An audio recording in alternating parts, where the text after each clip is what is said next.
আমার একটা স্তর নেই হাসিব সাহেব, আমাকে বিয়ে করে ঠকে যাবেন আপনি। বেশ কয়েক বছর আগে সিট হয়েছিল, সিটের গ্রোথ নাকি ভালো ছিল না, ক্যান্সার ছিল বোধহয়। তাই ডাক্তার সিদ্ধান্ত নিয়েছিল স্তন কেটে বাদ দিতে হবে, নয়তো শরীরে বাকি অংশে ছড়িয়ে পড়ার সংখ্যা ছিল। তারপর কেটে বাদ দিল। আপনাকে বিয়ে করার পর হয়তো আপনার বাচ্চাকে আমি স্তন পান করাতে পারবো না। আমার কথা শুনে হাসিব সাহেব যেন চোখের পলক ফেলাতে ভুলে গেলেন। আমি দীর্ঘশ্বাস ফেলে বাকি কথাগুলো বলে ফেললাম। তারপর আমি দেখতে কালো, আপনার পাশে দাঁড়ালে আমাকে মানাবে না। এখন সিদ্ধান্ত আপনার, আমাকে বিয়ে করবেন কিনা, কারণ আপনাকে দেওয়ার মতো আহামরি কিছুই আমার মাঝে নেই। ক্যান্সার ভালো হয়েছে আপনার, কাঁপতে কাঁপতে কথাগুলো বলল হাসিব সাহেব।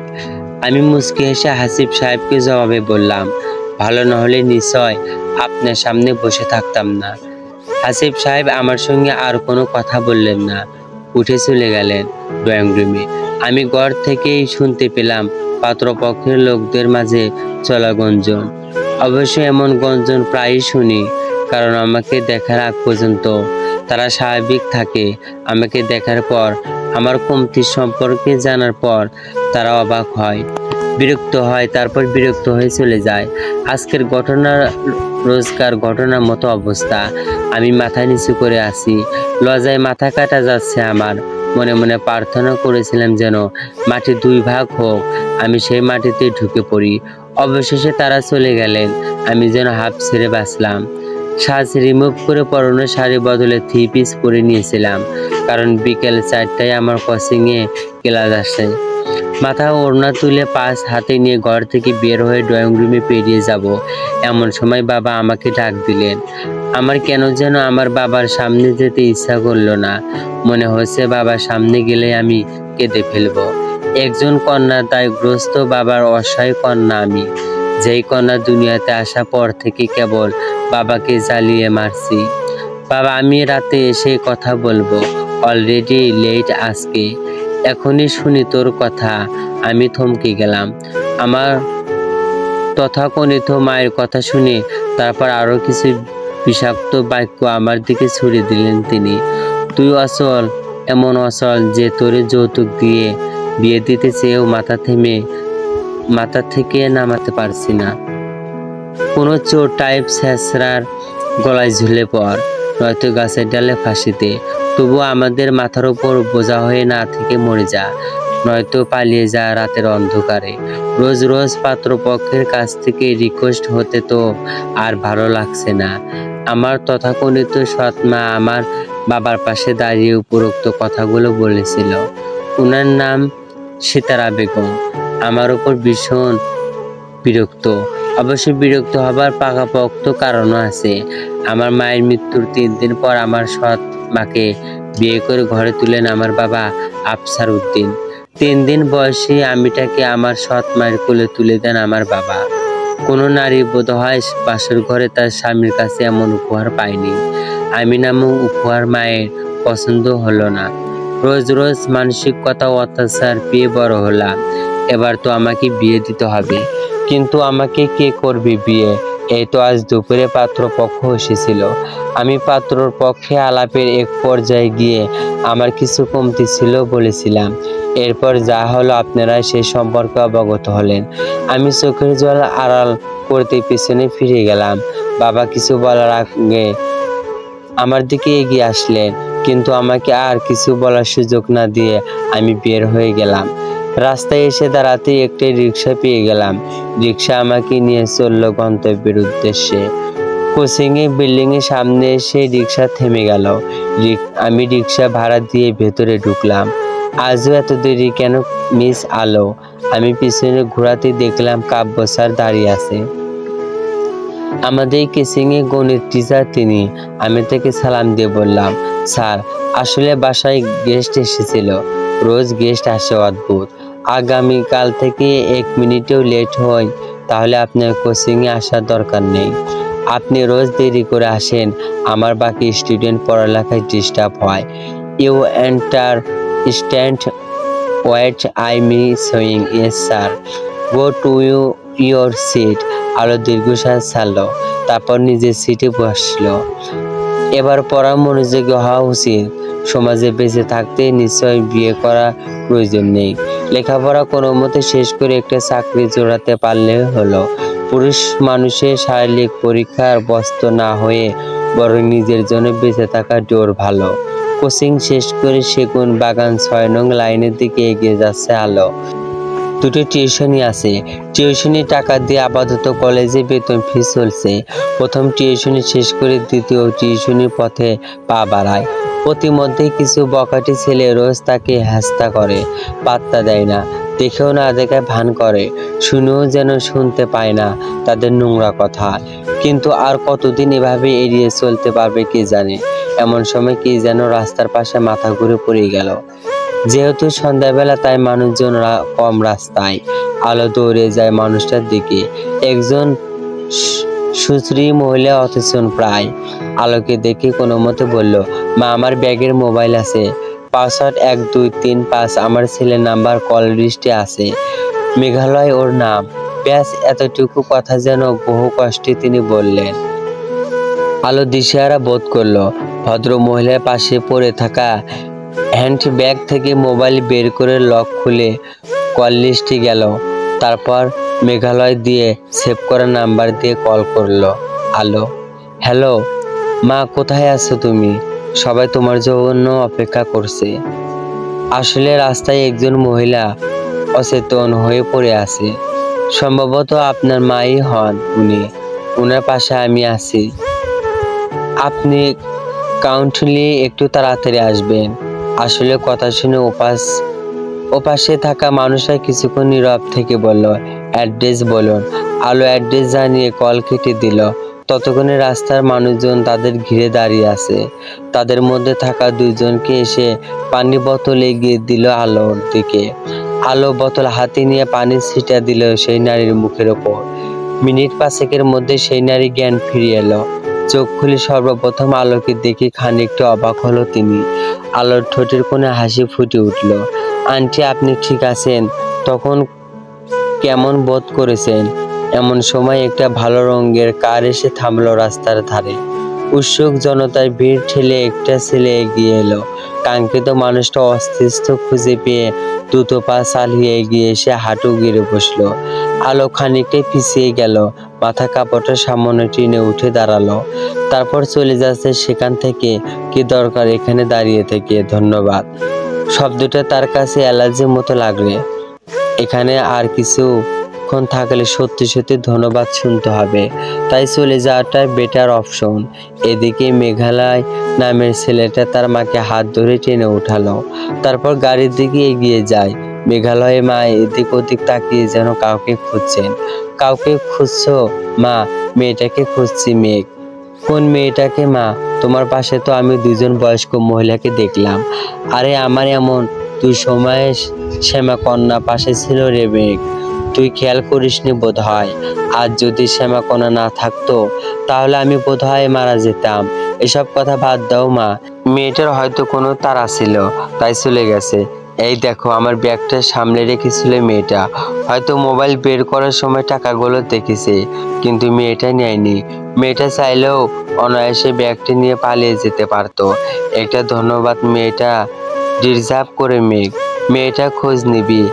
আমি মেয়েটাকে আরো একবার দেখতে চাই। আমার চাওয়া পূর্ণ করবি তো বাপ? মেঘলায় দীর্ঘশ্বাস ছাড়লো। তারপর ও মাকে গাড়ি বসিয়ে দিয়ে ডাইনিং সিটে বসলো। স্টিয়ারিং হাতে রেখে বলল, নাম ঠিকানা যেহেতু জানি না তাই সময় একটু লাগতে পারে মেয়েটাকে খুঁজতে। চলবে মানে? তাড়াবে? মেঘালয় অবাক হয়ে দেখলো তার মাকে। যেন নারী কখনো তার বাসার মানুষকে খোঁজ খবর ঠিকভাবে নেওয়া প্রয়োজন মনে করে নাই।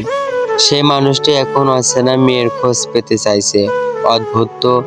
পাতিলে ভাত নেই কেন আম্মা? কথাখানি বলেই চুপ হয়ে গেল আলো। সিতারা বেগম চোখ রাঙিয়ে বললেন, ভাতের চালের কেজি কত জানিস?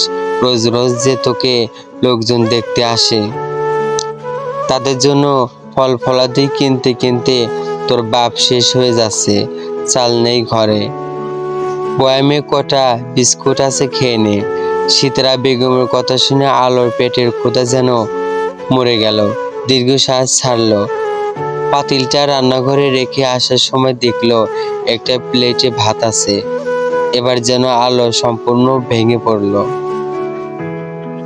চোখের পানি আপনা আপনি চলে এলো।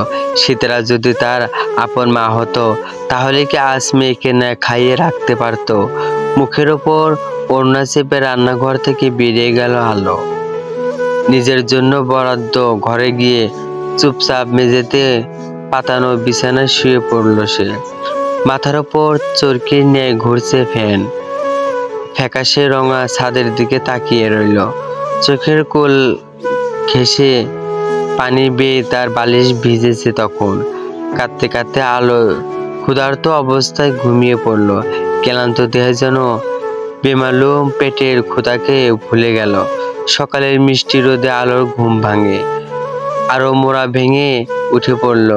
কোনো মতে ফ্রেশ হয়ে নিজেকে পরিপাটি করে তুলল। তারপর তার মায়ের কাছে চলল রান্নাঘরের দিকে। গিয়ে দেখলো শীতলা বেগম চুলায় ভাত চড়িয়েছেন। আলোকে দেখে তিনি মুখ মলিন করে বললেন, ওখানে চালনিতে কটা আলু আছে, কুচি করে কেটে দে, সঙ্গে ডিম ভেঙে দিয়ে ভাজি করব। খেতে পারবি তো নাকি? পারবো মা।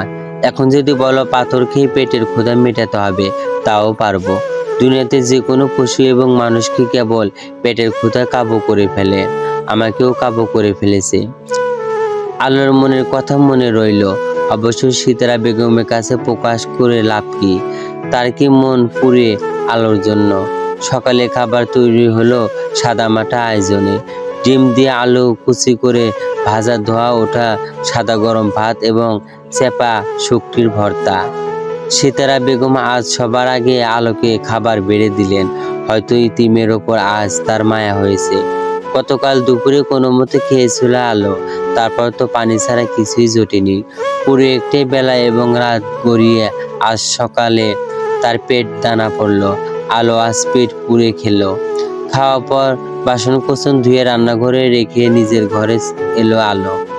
বই খাতা নিয়ে কিছুক্ষণ পড়াশোনা করলো। তারপর পরিপাটি হয়ে কলেজের উদ্দেশ্যে রওনা হলো। কলেজে পায়ে হেঁটে যেতে সময় লাগায় 20 মিনিট। তাই ক্লাস শুরু হওয়ার আগে কিছু সময় আগে থেকে রওনা হলো আলো, যেন সঠিক সময়ে পৌঁছাতে পারে। অবশ্য আলোর বাবা কিন্তু আলোকে রোজ রিক্সা ভাড়া দেয়, কিন্তু আলো ওই টাকা খরচ করে না, জমা করেছে। তার স্বপ্ন পূরণের জন্য রেখে দিয়েছে। হয়তো পরিমাণে কম হতে পারে, তবুও যেন আলো সব বুঝতে পায় এটুকু সঞ্চয় করে। তাই হেঁটে কলেজে যায়। যাই হোক না কষ্ট, তাতে কি? একটা গানের লাইন আছে না, আগুনের দিন শেষ হবে একদিন। ঠিক সেই দিনের অপেক্ষা আছে আলো। আমি এই গল্পের লেখিকা তাহমিনা আক্তার। এই পেজ গল্পে বাকি গল্পগুলো পেতে ফলো করুন। ক্লাস শেষ হবার পর বাড়ির পথে রওনা হয় আলো। আজ সূর্যের তাপ অন্যান্য দিনের তুলনায় বেশ প্রখর। আলো মাথার অংশের ওড়নাটা আরেকটু টেনে নিল। রোদ থেকে বাঁচার ব্যথার চেষ্টা।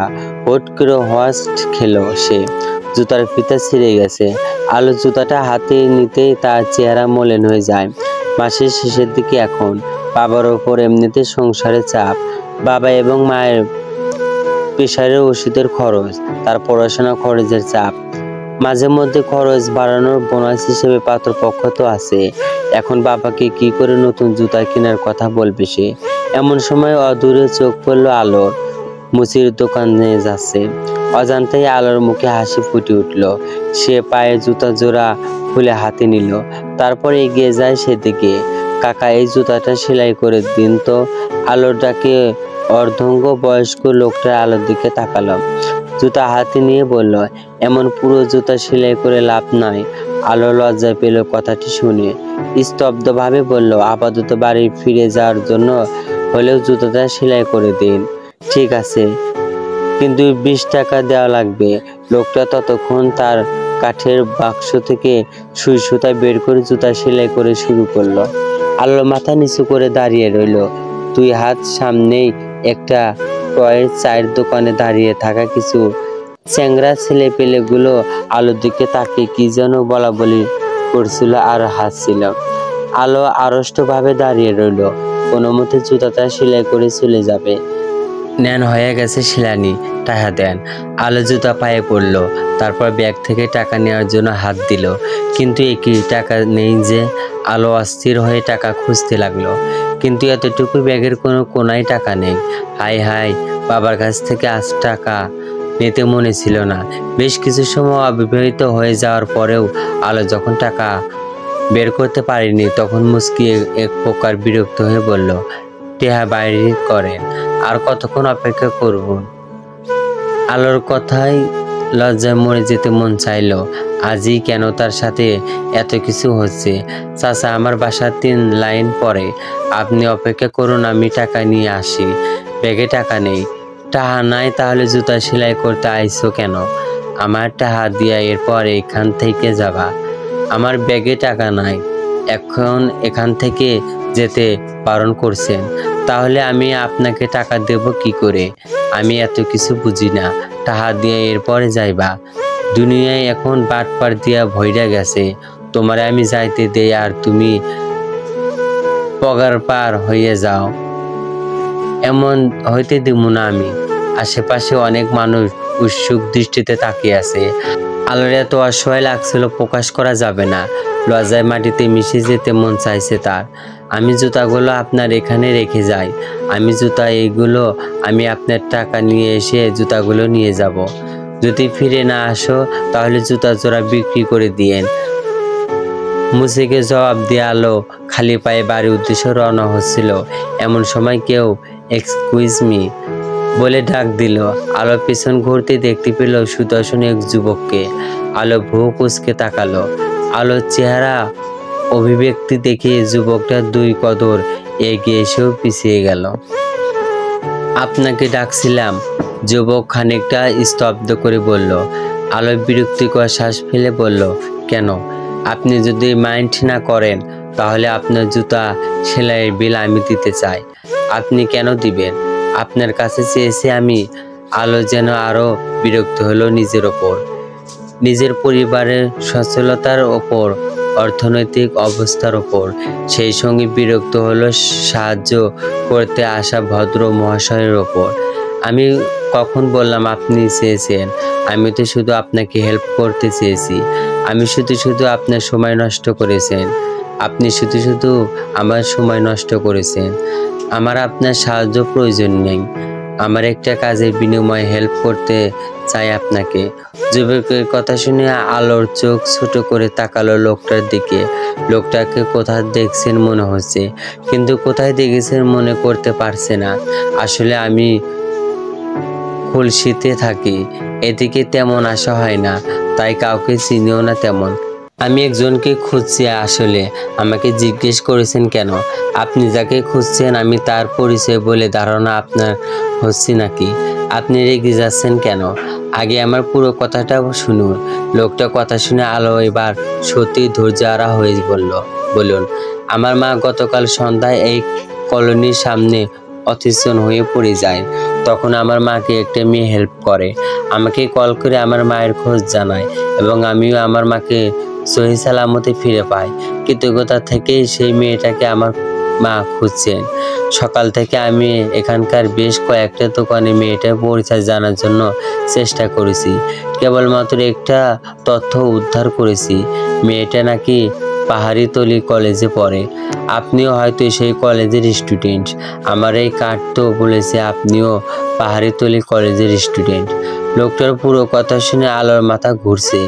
বলে কি, এত খুঁটিনাটি তথ্য কিভাবে খেয়াল করেছে? সামান্য একটু হেল্প করাতে ওনারা আলোকে খুঁজছে। আলোর কাছ থেকে এসে আলোর পরিচয় খোঁজ করেছে। আচ্ছা, এই লোকটাই কি মেঘালয়? হুট করে আলো আমি যাই। যদি লোকটা সত্যি মেঘালয় হয়, হয়তো হতেও পারে, কারণ গতকাল সন্ধ্যা সেখান থেকে চলে আসার সময় আফসা আলোকে লোকটাকে দেখছিল, অস্পষ্ট দেখা আর কি, তাই হয়তো চেনা লাগছে। আলো, তুই ভর দুপুরে দাঁড়িয়ে আছিস কেন? আলো নিজের নাম শুনে পিছনে ফিরে তাকালো। তার বাবা ডাকছে তাকে। বাবাকে দেখে আলো স্বস্তি পেল যেন। পরক্ষণে সেই যুবকের দিকে ফিরে বলল, যার নাম জানে না তাকে এভাবে খুঁজে পাবেন না আপনি। হয়তো আমরা এই কলেজেই পড়ি, একই কলেজেই পড়ি, কিন্তু জনে জনে গিয়ে তো আর কাউকে জিজ্ঞেস করতে পারবো না গতকাল কেউ কারো সাহায্য করেছিল কিনা। চেষ্টা করলেও সবই সম্ভব। আপনি বুঝতে পারছেন না আমি কেন তাকে খুঁজছি। আমার মায়ের আলো। বাবার ডাক শুনে আলোর এবার মানুষটাকে কিছু বলার সুযোগ না দিয়ে দ্রুত এগিয়ে যায় ওর বাবার কাছে। ছেলেটা কে আলো?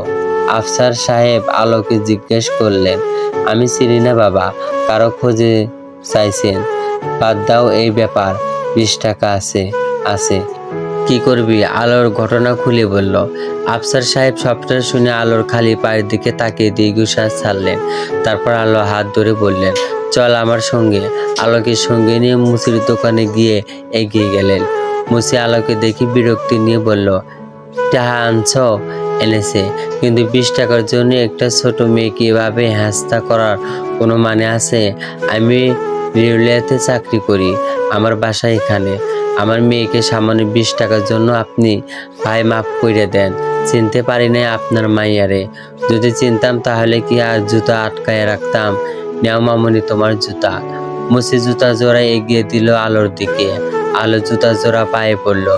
আফসার সাহেব টাকা দিয়ে সামনের দিকে অগ্রসর হলো। আলো চোখ ঘুরিয়ে এদিক সেদিক তাকালো, কিন্তু মেঘালয় নামক মানুষটাকে দেখতে পেল না। চলে গেছে নিশ্চয়। সত্য কেন যেন বলতে চায় না, মিথ্যা আশ্রয় নিয়েছে তাই। বড় লোকদের আবার উপকারের বিনিময়ে টাকা দিয়ে সাহায্য করা প্রবণতা আছে। আলোর এসব ভালো লাগে না। নিজের কেমন নিচু শ্রেণীর মানুষ মনে হয়। গরিবদের হয়তো টাকা কম থাকতে পারে, কিন্তু তাদের অনেক আত্মসম্মান বোধ আছে। বিনা পরিশ্রমে টাকা নেওয়াটা তাদের কাছে দয়া সামগ্রিক গ্রাহকের মতো মনে হয়। এই তো আজই শেষ, আর কখনো হয়তো এই এলাকার আলোর খোঁজে আসবে না আর মানুষটা। তাছাড়া নাম না জানা একটা মানুষকে কিভাবে খুঁজবে? আলো এসব ভেবে স্বস্তির নিঃশ্বাস ফেলে চলল বাবার পিছনে পিছনে। বাড়িতে ঢোকার পর কয়েকজন অচেনা মানুষকে দেখে থমকে যায় আলো। সিতারা বেগমের চোখ রঙানি দেখে অচেনা মানুষের উদ্দেশ্যে সালাম দিল আলো। বুঝতে পেরেছে তাকে দেখতে পাত্রপক্ষ এসেছে। ঘরে গিয়ে হাত মুখ ধুয়ে আয়। সিতারা বেগম চোখ রাঙিয়ে কথাটি বলল। আলো মাথা নাড়িয়ে ভেতরে চলে গেল। মেয়ে তো কালো, পাত্রপক্ষের একজন কথাটি বলে উঠল। সিতারা বেগমের চেহারায় অন্ধকার নেমে এলো। আফসার সাহেব তাদের মুখ থেকে এখন কথায় স্তব্ধ হয়ে গেছেন। ছবিতে সুন্দর দেখা যাচ্ছিল বলেই তো এলাম আমরা, কিন্তু মেয়ে তো কালো। কি দিন কাল এলো, ফিল্টার দিয়ে ছবি তুললে কালো মেয়েকে সুন্দর দেখায়। এভাবে ধোকা দেওয়ার কোনো মানে আছে? কথাগুলো শুনে আর চুপ থাকতে পারল না আফসার সাহেব। রেগে গেলেন। চেয়ার থেকে উঠে দাঁড়ালেন। তারপর সিতারা বেগমের দিকে তাকিয়ে বললেন, মেহমানরে খাইয়ে বিদায় করে সিতারা, আর তাদের বলে দিও আমার কালো মেয়ের পায়ের নখের যোগ্যতা তারা নয়। কথাগুলো বলে অপেক্ষা করলেন না আফসার সাহেব। এদিকে সিতারা বেগম মুখে হাত দিয়ে দাঁড়িয়ে আছেন। পাত্রপক্ষের মানুষের মুখে অপমান থমথম করেছে। তারা উঠে চলে যেতে যেতে সিতারা বেগমকে উদ্দেশ্য করে বলে গেলেন, মেয়েকে ঘরের মেঝেতে খুঁটির সঙ্গে বেঁধে রাখতে। এই জীবনে বিয়ে দিতে পারবে না মেয়েকে। মেয়ের বাবাকে থাকতে হয় নরম নরম স্বরে হয়ে। কত সুন্দর সুন্দর মেয়েদের বাবারাই মেয়েই যায় পাত্রপক্ষের সামনে, আর সেখানে এমন কালো মেয়ে বাবার এত দেমাগ কিসের আহমিকায়? মেয়ের নাম রূপের বাহার। সিতারা বেগম রেগে মেগে ছুটে গেলেন আফসার সাহেবের কাছে। আফসার সাহেব সবে মাত্র পরনো কাপড় ছেড়ে লুঙ্গি পরে কাঁধে গামছা নিয়ে গোসল করার জন্য ঘর থেকে বের হচ্ছিলেন। সিতারা বেগম ওনার পথ আগলে দাঁড়ালেন। তোমার মেয়ের কোনো গুণের বিচারে তুমি অহংকার করছো আফসার। আমার মেয়ের গায়ের রং এবং শরীরে একটা ত্রুটি বাদে সব গুণ আছে। লেখাপড়ায় ভালো। এই এলাকার কয়েকটা ভদ্র মেয়ের নামের মধ্যে আমার আলোর নাম আছে। তোমার শারীরিক মারধরের ভয়ে হোক, মেয়েটা গৃহস্থালী কাজও আয়ত্ত করছে খুব অল্প বয়সে। তুমি বলতে চাইছো আমি তোমার মেয়েকে মেরেছি? সৎ মা বলেই কথাটি বললেন। যদি আপন মা হতাম তখন কি এই কথাটি বলতে পারতেন? সিতারা বেগমের কথা শুনে আফসার সাহেব মলিন হেসে বললেন, তুমি আমার আলোর আপন মা যদি হতে তাহলে কি আর মেয়ের কুটি গায়ের রং নিয়ে বলতে? কিন্তু তুমি বারবার আমার মেয়েকে ছোট করে কথা বলো, অথচ এসবের মাঝে আলোর কোনো দোষ নেই। কালো ফর্সা সবই সৃষ্টিকর্তার সৃষ্টি, রোগ সৃষ্টিকর্তা দিয়েছেন এবং সারিয়ে তুলেছেন সৃষ্টিকর্তা। যদি ভালো করে থাকেন তাহলে অনেকগুলো টাকা কেন তুমি লোন নিয়েছিলে? মাসে মাসে সরকারি চাকরির বেতন থেকে যে টাকা কেটে রাখছে সেগুলো কার পিছনে খরচ করছো? সিতারা বেগম রাগে অন্ধকার হয়ে গেছেন। আফসার সাহেব বিস্মিত হয়ে বললেন, তুমি রাগে ঈশ্বর অন্ধ হয়ে গেছো সিতারা। আলো আমার মেয়ে, আমার উত্তরাধিকার। ওর পিছনে খরচ করা না তো কার পিছনে খরচ করব? আলো আলো আলো আলো। এতগুলো বছরের সংসারে তুমি কখনো আমার কথা চিন্তা করো না আফসার। তুমি শুধু তোমার মেয়ের জন্য চিন্তা করলে। আমি তাহলে কেন আছি এই সংসারে? কি পেয়েছি আমি আফসার? এই জন্য আমার দাদি বলতো, সতীন ভালো, সতীনের কাটাকুটা ভালো না। সতীন তোর মরেই গেছে, আমার জন্য তার বাচ্চাটারে রেখে গেছে। সিতারা প্রথমে শোরগোল শুরু করলেন, তারপর কান্না শুরু করলেন। আফসার সাহেব অবাক হয়ে তাকিয়ে রইলেন। তারও বর্তমানে যে মেয়েটা কি হবে ভেবেই এবার ওনার দুশ্চিন্তা শুরু হলো। বাবা মায়ের সব কথাই শুনলো আলো। আজ কেন যেন চোখের পানি এলো না, হয়তো চোখের পানি ফুরিয়ে গেছে। কত কাঁদবে আর, কিন্তু কাঁদতে পারলো বোধহয় ভালো হতো। বুকের মাঝে কি যেন চেপে আছে, হাঁফফাঁস লাগছে যে। দুপুরে আর খাওয়া হলো না আলো। আফসার সাহেব চলে গেলেন ডিউটিতে, আর সিতারা বেগম ঘরের দরজা বন্ধ করে বসেছিলেন। এদিকে আলোর কোচিং এর সময় হয়ে গেছে। কোনো মতে মাথা ওড়না দিয়ে ব্যাগটা নিয়ে বেরিয়ে পড়লো কোচিং এর উদ্দেশ্যে। পেটের ক্ষুধায় শরীরে শক্তি পাচ্ছে না, তবুও নিজের শরীরটাকে এগিয়ে নিয়ে যাচ্ছে আলো। প্রথম ক্লাস হলো, তারপর দ্বিতীয় ক্লাস শুরু হলো। কাব্য স্যার ক্লাসরুমে ঢুকতে স্টুডেন্ট সবাই সালাম জানালো। কাব্য স্যার মুচকি হেসে বলল, তোমরা কি জানো আজই তোমাদের সঙ্গে আমার শেষ ক্লাস? প্রত্যেকটা স্টুডেন্ট প্রথমে অবাক হলো, পরক্ষণে মন খারাপ করে একের পর এক প্রশ্ন ছুড়ে মারে, স্যার কেন? Cool down guys, cool down. Low mean toll your keep silent. Okay okay sir. তোমরা তো জানোই আমি স্কলারশিপের জন্য ইউকে যাওয়ার প্ল্যান করেছিলাম। আমি স্কলারশিপ পেয়ে গেছি। কাব্য খুশি হলেও স্টুডেন্টরা যেন খুশি হতে পারল না খবরটা শুনে। এবার কাব্যর মন খারাপ হতে শুরু করলো, কারণ 5 বছর ধরে এখানে আছে। বাচ্চাগুলো তাকে অনেক অনেক ভালোবাসে। দেখো, আমার তো আর কোচিংয়ে পড়ালে হবে না, লেখাপড়া শেষ করতে হবে, ভালো চাকরি পেতে হবে। সবাই মাথা নাড়ালো। এবার কাব্য খুশি হয়ে বলল, আর একটা গুড নিউজ দেই তোমাদের। আগামী শুক্রবার আমার বিয়ে। যদি বিয়ে এখন করতাম না, দেশে ফিরে এসে করতাম, কিন্তু এখন মায়ের ইচ্ছা অনুযায়ী বিয়েটা করতে হচ্ছে। তোমাদের সবাইকে আমার বিয়েতে আমন্ত্রণ করা হলো, সবাই আসবে। বৃহস্পতিবার সন্ধ্যায় গায়ে হলুদ এবং শুক্রবারে বিয়ে। তোমরা সবাই আসবে। ইনভাইটেশন কার্ড আসবে কিছুক্ষণের মধ্যে। তোমরা কার্ডের দেওয়া ঠিকানা অনুযায়ী কনভেনশন সেন্টারে চলে যাবে। বুঝতে পেরেছো? ইয়েস স্যার, একসাথে সবাই বলে উঠল। কাব্য মুচকি হেসে ফেলল। তারপর একেবারে শেষে সারিতে বসে থাকা আলোকে উদ্দেশ্য করে বলল, তুমি কিন্তু ফাঁকি দেবে না মিস আলো, নয়তো আমি বাড়ি বয়ে নালিশ করে আসবো তোমার বাবার কাছে। বুঝতে পেরেছো? আলো হজ কষিয়ে যায়। হ্যাঁ বলবে নাকি বলবে বুঝতে উঠতে পারলো না। শেষমেশে বলেই ফেললো যে হ্যাঁ যাব। কাব্য খুশি হলো। এর ফাঁকে গার্ড চলে এলো। সবাইকে গার্ড বিলি করে চলে গেল কাব্য। কোচিং ক্লাস আজকের মতো সমাপ্ত। আলো এবং তার এক সহপাঠী একসাথে হাঁটছিল।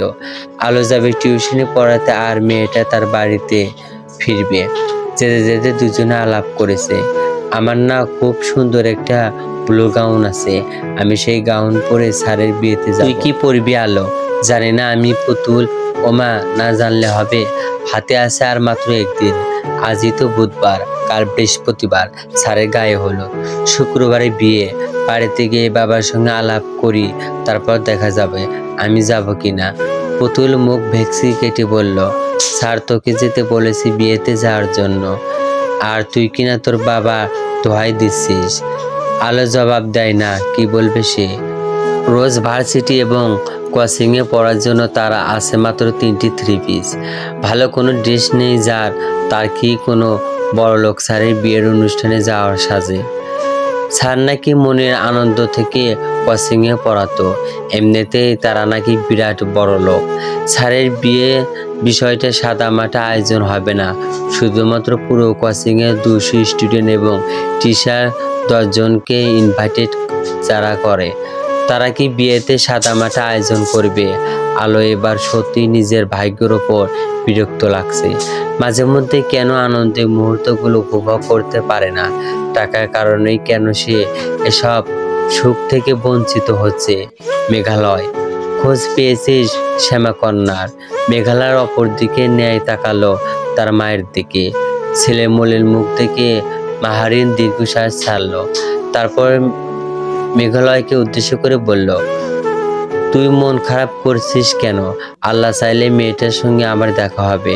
তুই চেষ্টা করেছিস, এটাই তো অনেক। তুমি তো জানো না মা, আজ একটা পাষাণ শক্ত হৃদয়হীনার সঙ্গে আমার দেখা হয়েছিল। মেয়েটা যেই কলেজে পড়ে সেই শ্যামাকন্যাও নাকি এই কলেজেই নাকি পড়ে। সেই হৃদয়হীনের কাছে খোঁজ নিতে চাইলাম, কিন্তু হৃদয়হীনে কি বিরক্তি নিয়ে যে তাকালো আমার দিকে। তার চোখের ভাষা যেন বলছিল, পৃথিবীর সবচেয়ে বিরক্তকর প্রশ্ন তার চোখের বুঝি আমি ছিলাম তখন। তবুও আগ পাড়িয়ে তার সঙ্গে কথা বলতে চাইলাম, কিন্তু সে আমার ওপর বিরক্ত, চরম বিরক্ত। আমার 27 বছরের জীবনে এই প্রথম বোধহয় কেউ আমার ওপর বিরক্ত হলো। কিন্তু কেন মা? মেঘালয়ে মনের কথা মনে রয়ে গেল। মাকে বলা হলো না এই কথাগুলো। বললেও হয়তো তার মা হাসবে, কারণ তার মায়ের মতো পোয়ালকে কেউ এড়িয়ে যেতে পারে না। মেঘালয় পর্বতের মতো মানব মেঘালয়ের সৌন্দর্যকে কেউ এড়িয়ে যেতে পারে না, অথচ তার মায়ের ধারণাকে কেউ বুড়ো আঙুল দেখিয়ে মেঘালয়কে কি শুকনোভাবে এড়িয়ে গেছে আজ। এমন অবজ্ঞার কথা কি আর মায়ের সঙ্গে বলা যায়? এমন অদ্ভুত বিষয় কেবল লুকিয়ে রাখতে হয়, নয়তো লজ্জা পেতে যে হবে। মা ছেলেতে মিলে কি নিয়ে আলাপ করছো? কাব্য তার মা মাহারিনের পাশে বসতে বসতে কথাগুলো বলল। মেঘালয় মুচকি হেসে বলল, তোমার স্টুডেন্টদের ইনভাইটেশন কার্ড দেওয়া শেষ। হ্যাঁ, মাত্রই দিয়ে ফিরলাম। বেশ ভালো উদ্যোগ নিয়েছো দেখছি। স্যারের বিয়েতে বরযাত্রী হিসেবে অর্ধেক তার স্যারের স্টুডেন্ট যাবে। তোমার বউ জানে তো তোমার পাগলামির কথা? মেঘালয়ের কথায় হেসে ফেলল মাহারিন এবং কাব্য। চলবে।